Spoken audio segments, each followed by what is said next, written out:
Hello friends, summit Pratyush में आपका स्वागत है। उम्मीद करता हूं कि मौलिक अधिकार का जो पहला वीडियो था वो आपको पसंद आया होगा और उसके जो बचे हुए पार्ट हैं वो इस वीडियो के माध्यम से हम लोग पढ़ेंगे। पिछले वीडियो में हमने 1 से मौलिक अधिकार तक का पढ़ा था और उसके बाद जो चौथा से जो छठा तक है उसका आज हम लोग पढ़ेंगे। हमने पढ़ा था कि मौलिक अधिकार जनता को प्रदत्त वैसे अधिकार हैं जिसका संविधान द्वारा संरक्षण प्राप्त है। वर्तमान में यह 6 अधिकार हैं और 12 से 35 अनुच्छेद के मध्य में इसकी चर्चा की गई है। तो चौथा जो हमारा मौलिक अधिकार है वह है धार्मिक स्वतंत्रता का अधिकार। इसका तात्पर्य है कि कोई भी व्यक्ति किसी भी धर्म को मानने, उसका आचरण करने, उसका प्रबंध करने के लिए स्वतंत्र है। उसमें सरकार कोई भी या सरकार या राष्ट्र कोई भी उसमें हस्तक्षेप नहीं करेगा। वैसे हमने पहले पढ़ा था कि हमारा देश एक धर्मनिरपेक्ष राष्ट्र है जो कि किसी भी व्यक्ति के धर्म की मान्यताओं पर हस्तक्षेप नहीं करता, यानी हमारा राष्ट्र का कोई अपना धर्म नहीं है और यह धर्मनिरपेक्ष राष्ट्र है। यह किसी भी धर्म को संरक्षण नहीं देता बल्कि सभी धर्म के मान्यताओं को बराबर मानता है। तो इसमें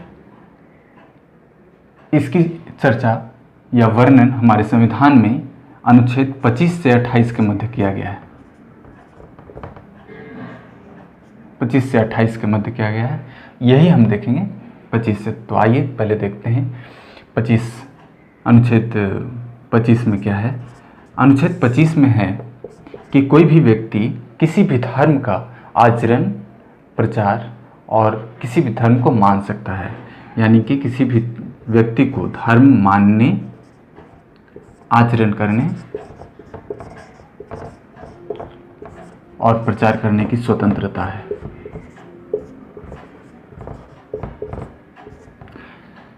वो कोई भी व्यक्ति, यानी कोई भी व्यक्ति किसी भी धर्म को मान सकता है, कोई भी धर्म उसका आचरण कर सकता है और उसका प्रचार कर सकता है। जैसे हम देखते हैं कि सिख बंधु जो होते हैं हमारे, वो पग धारण करते हैं, बाइक चलाते वक्त भी उन्हें कोई रोक टोक नहीं होता, अगर वो हेलमेट नहीं भी पहनते हैं तो भी।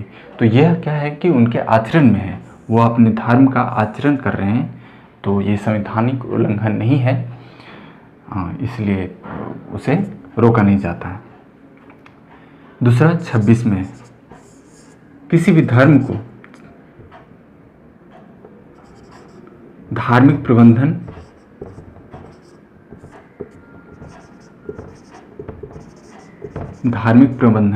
करने की स्वतंत्रता,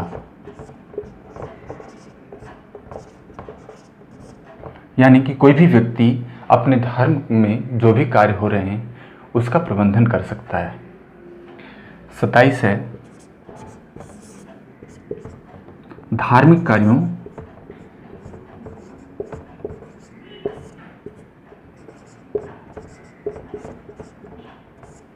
का संपोषित करना।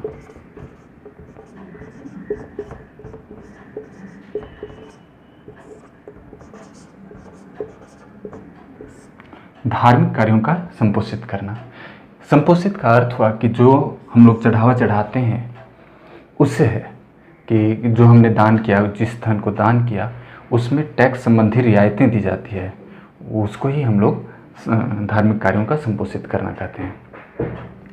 28 में है धार्मिक शिक्षा। कोई भी व्यक्ति अपने धर्म की शिक्षा ले सकता है, किसी अनुष्ठान में भाग ले सकता है, किसी धार्मिक सभा में जा सकता है, उसकी चर्चा अनुच्छेद 28 में किया गया है। यानी कि धार्मिक शिक्षा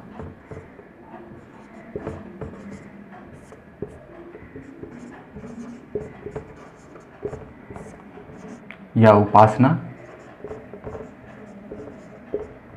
में सम्मिलित होना।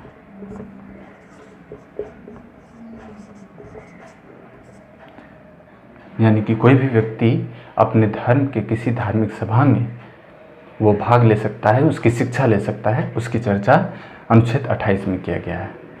तो इसके कुछ कीवर्ड याद रखेंगे हम लोग तो वो आसानी से याद हो जाएगा। तो जैसे 25 में देखते हैं कि धर्म को मानने, आचरण करने और प्रचार। 26 में है धार्मिक प्रबंधन, धार्मिक प्रबंधन से जुड़ा हुआ जो है वो 26 में है। 27 में है धार्मिक कार्यों का संपोषण या संपोषित करना। 28 में धार्मिक शिक्षा एवं उपासना में शामिल होना। यह हमारे 25 से 28 के मध्य धार्मिक स्वतंत्रता का अधिकार है। अब नेक्स्ट है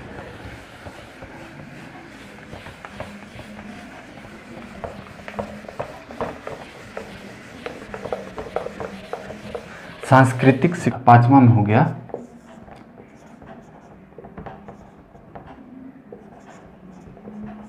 संस्कृति एवं शिक्षा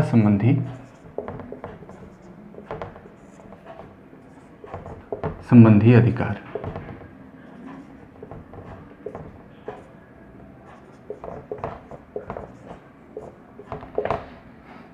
इसमें कीवर्ड ध्यान रखेंगे कि यह जो है सिर्फ केवल अल्पसंख्यकों के लिए ही है। अल्पसंख्यकों को ही यह प्रावधान की छूट दी गई है। अल्पसंख्यकों को हितों के संरक्षण के बारे में किया गया है। तो इसकी चर्चा 29-30 के मध्य किया गया है। इसमें 29 में कहा गया है कि अल्पसंख्यक अपने सांस्कृतिक एवं शिक्षा के हितों का संरक्षण कर सकते हैं। अपने हितों का संरक्षण, अपने हितों का संरक्षण कर सकते हैं, यानी कि वो अपने विकास कार्यों में अपने संस्कृति एवं शिक्षा संबंधी जो विकास कार्य होते हैं उसका वो संरक्षण कर सकते हैं। यही है अपने हितों का संरक्षण करना। 30 में है, यह भी अल्पसंख्यकों के लिए ही है। अल्पसंख्यकों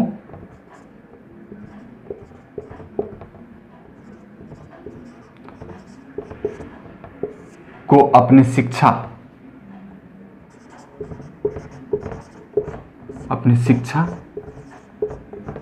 संबंधी प्रचार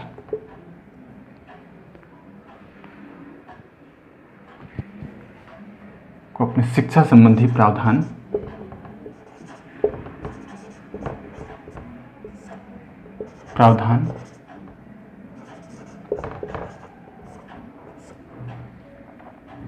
यानी कि ये अपनी शिक्षा को या अपनी संस्कृति को उत्थान के लिए किसी कॉलेज का, किसी स्कूल का स्थापना कर सकते हैं स्थानीय जगह पे, और अपनी संस्कृति का संरक्षण कर सकते हैं, उसका बचाव कर सकते हैं, उसका बढ़ावा कर सकते हैं, संपोषित कर सकते हैं। उसके बारे में चर्चा है आर्टिकल 29 और 30 में।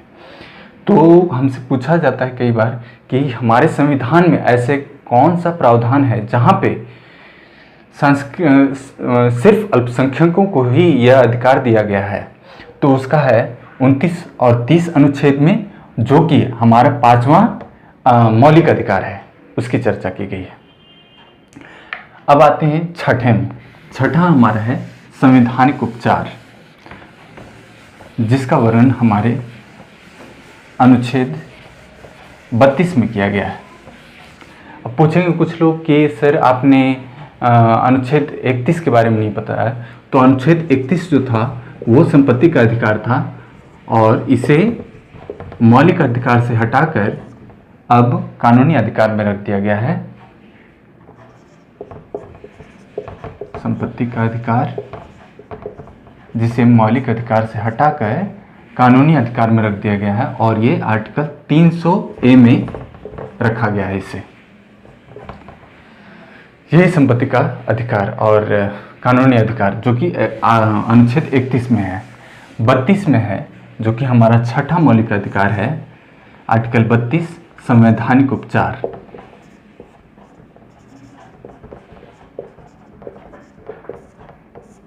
संवैधानिक उपचार, यह हमारा आर्टिकल 32 में है। इसमें कहा गया है कि उपरोक्त जितने भी मौलिक अधिकार लिखे गए हैं उन्हें संविधान द्वारा संरक्षण प्राप्त है। इसके तहत सुप्रीम कोर्ट और हाई कोर्ट रिट जारी कर सकते हैं, यानी कोई भी आदेश जारी कर सकते हैं। यहाँ 5 प्रकार के रिट या 5 प्रकार के आदेश जारी करने की शक्ति प्रदान है सुप्रीम कोर्ट और हाई कोर्ट को। वास्तव में क्या है कि ये जो मौलिक अधिकार का अगर कोई भी व्यक्ति या सरकार हनन करती है के खिलाफ सुप्रीम कोर्ट और हाई कोर्ट में अपील कर सकते हैं या याचिका दायर कर सकते हैं। यह अधिकार प्राप्त है भारतीय नागरिक को कि अगर उनके मौलिक अधिकार का हनन हो या कोई छीनने का प्रयास करे, चाहे वो व्यक्ति हो या फिर सरकार हो, तो उसके विरुद्ध वो अपील दायर कर सकते हैं। यही है हमारा संवैधानिक उपचार। इससे कई सवाल आते हैं कि भारतीय संविधान में किस प्रावधान को डॉक्टर B.R. अम्बेडकर ने आत्मा कहकर पुकारा है। तो जब बात आए कि डॉक्टर B.R. अम्बेडकर ने किसे संविधान का आत्मा कहा है, तो वो होगा अनुच्छेद 32, जो कि संवैधानिक उपचार है, अनुच्छेद 32। लेकिन अगर यह कहा जाए कि भारतीय संविधान में किसे आत्मा कहा गया है, तो भारतीय संविधान में आत्मा प्रस्तावना को कहा गया है, प्रस्तावना को। तो इसमें फंस सकते हैं कि भारतीय संविधान में किस अनुच्छेद को डॉक्टर B.R. अम्बेडकर ने आत्मा कह के पुकारा है, तो अनुच्छेद 32 है, यानी संवैधानिक उपचार को। लेकिन अगर भारतीय संविधान का आत्मा किसे कहा गया है, तो वो प्रस्तावना है। आइए तो देखते हैं ये 5 प्रकार के कौन कौन से रिट हैं और उनकी क्या क्या विशेषताएं हैं। पहला है बंदी प्रदक्षीकरण। बंदी प्रदक्षीकरण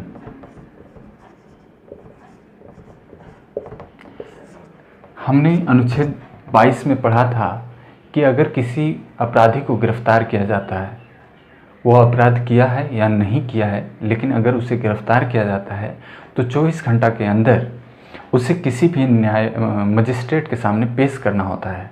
उसमें आवागमन के जो समय है उसे एक्सक्लूड करके उसे इंक्लूड नहीं किया जाता। तो वही है कि सुप्रीम कोर्ट और हाई कोर्ट यह आदेश जारी करता है कि जिस व्यक्ति को गिरफ्तार किया गया है उसे नज़दीकी मजिस्ट्रेट के सामने 24 घंटा के अंदर पेश किया जाए। तो इसमें क्या याद करेंगे हम लोग? 24 घंटा के अंदर, घंटे के अंदर नज़दीकी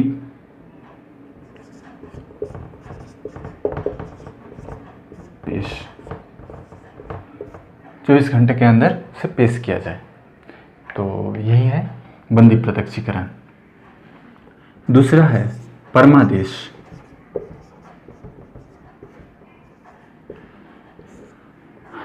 परमादेश में एक कीवर्ड याद रखेंगे, आदेश। यह जारी करता है सुप्रीम कोर्ट और हाई कोर्ट उस सरकारी अधिकारी को जो अपने कर्तव्यों का पालन सही ढंग से नहीं कर रहे हैं, अपने काम का पालन या अपने काम को सही ढंग से निष्पादित नहीं कर रहे हैं और संविधान का उल्लंघन कर रहे हैं, उनके बारे में परमादेश जारी करता है सुप्रीम कोर्ट और हाई कोर्ट। और उसमें कहा जाता है कि आप अपने कार्यों का निष्पादन सही ढंग से करें, और उन्हें यह आदेश जारी किया जाता है सुप्रीम कोर्ट और हाई कोर्ट के द्वारा। परमादेश यानी आदेश वैसे सरकारी अधिकारियों के लिए जो अपने कर्तव्यों का पालन सही ढंग से नहीं कर रहे हैं। तो इसमें याद ये करेंगे कि परमादेश यानी आदेश किसे? सरकारी अधिकारी को।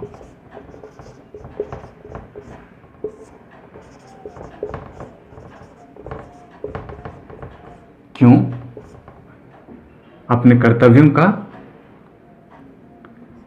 का सही ढंग से पालन करें, सही ढंग से पालन करें। जिस काम के लिए उन्हें उस पद को दिया गया है।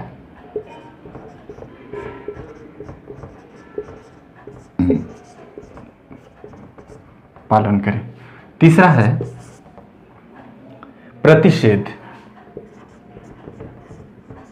प्रतिषेध, इसे प्रतिषेध लेख भी बोलते हैं। इसमें क्या है कि सुप्रीम कोर्ट और हाई कोर्ट जारी करता है सुप्रीम कोर्ट यानी कि उच्चली न्यायालय अपने निचली न्यायालय के लिए जारी करता है। यानी कि सुप्रीम कोर्ट हाई कोर्ट के लिए और डिस्ट्रिक्ट कोर्ट के लिए जारी करेगा, और हाई कोर्ट डिस्ट्रिक्ट कोर्ट के लिए जारी करेगा हमेशा। एक चीज़ और हम भूल गए थे कि संवैधानिक उपचार में ये जो रिट जारी करता है 5 तरह का, तो ये जो रिट जारी होता है आर्टिकल 32 के तहत वो तो सुप्रीम कोर्ट जारी करता है, और आर्टिकल 226 के तहत हाई कोर्ट जारी करता है। डिस्ट्रिक्ट कोर्ट के नीचे कोई कोर्ट नहीं है तो वो किसी को जारी नहीं करेगा, इसलिए हम लोग ये दोनों ही याद रखेंगे, हाई कोर्ट 226 के तहत और सुप्रीम कोर्ट आर्टिकल 32 के तहत। प्रतिषेध को प्रतिषेध लेख भी बोलते हैं। यह जो है वो ऊपरी न्यायालय निचले न्यायालय को आदेश देता है कि यह कार्य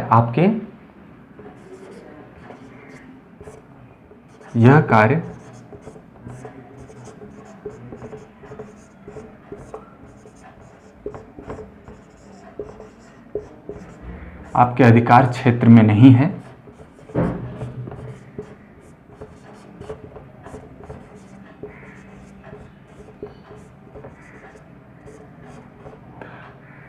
इसे हमें सौंप दें। यह प्रतिषेध में हुआ। प्रतिषेध में क्या होता है कि सुप्रीम कोर्ट, हाई कोर्ट और डिस्ट्रिक्ट कोर्ट को जारी करेगा, यानी कि आदेश देगा, और हाई कोर्ट हमेशा डिस्ट्रिक्ट कोर्ट को यह रिट जारी करेगा। चौथा है उत्प्रेषण। इसमें भी ऊपरी न्यायालय निचली न्यायालय को यह आदेश देता है कि इस लंबित मुकदमा आपके अधिकार में नहीं है, इसे हमें सौंप दें। उत्प्रेषण में क्या हुआ?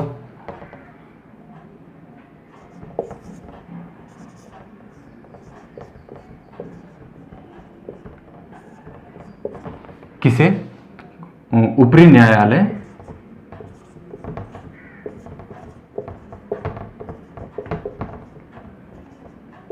निचले न्यायालय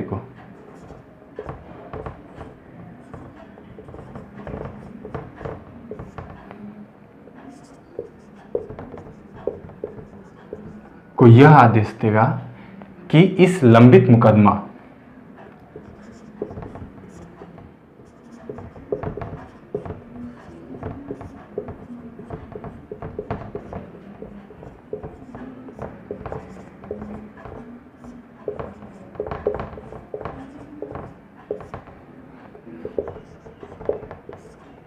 को हमें सौंप दें।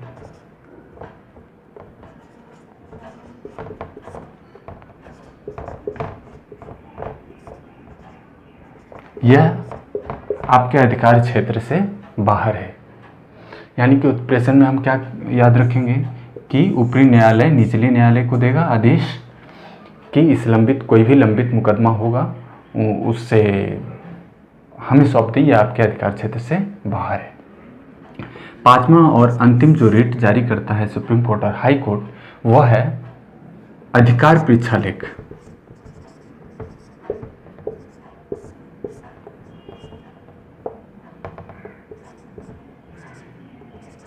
अधिकार परीक्षा लेख। इसके तहत क्या होता है कि अगर कोई भी व्यक्ति सार्वजनिक पद को ग्रहण करता है और उस पद को असंवैधानिक रूप से वह ग्रहण कर लेता है, तो सुप्रीम कोर्ट और हाई कोर्ट यह आदेश देता है और या फिर उससे सवाल पूछता है कि आपने इस पद को कैसे ग्रहण किया, और उनसे लिखित रूप में जवाब मांगा जाता है। क्या अगर उनका लिखित जवाब वैलिड हुआ तो उन्हें उस पद पर रहने दिया जाता है, अन्यथा उन्हें उस पद से हटा दिया जाता है। तो इस अधिकार परीक्षा लेख में क्या हुआ कि सुप्रीम कोर्ट और हाई कोर्ट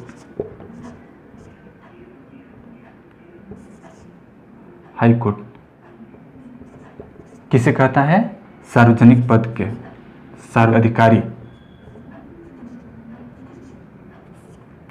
अधिकारी को की योग्यता का परीक्षण करता है। सार्वजनिक अधिकारी के योग्यता का परीक्षण करता है और उसे वह योग्य है या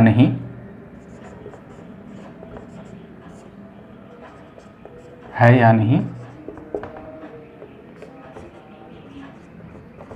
उसको प्रमाणित करता है।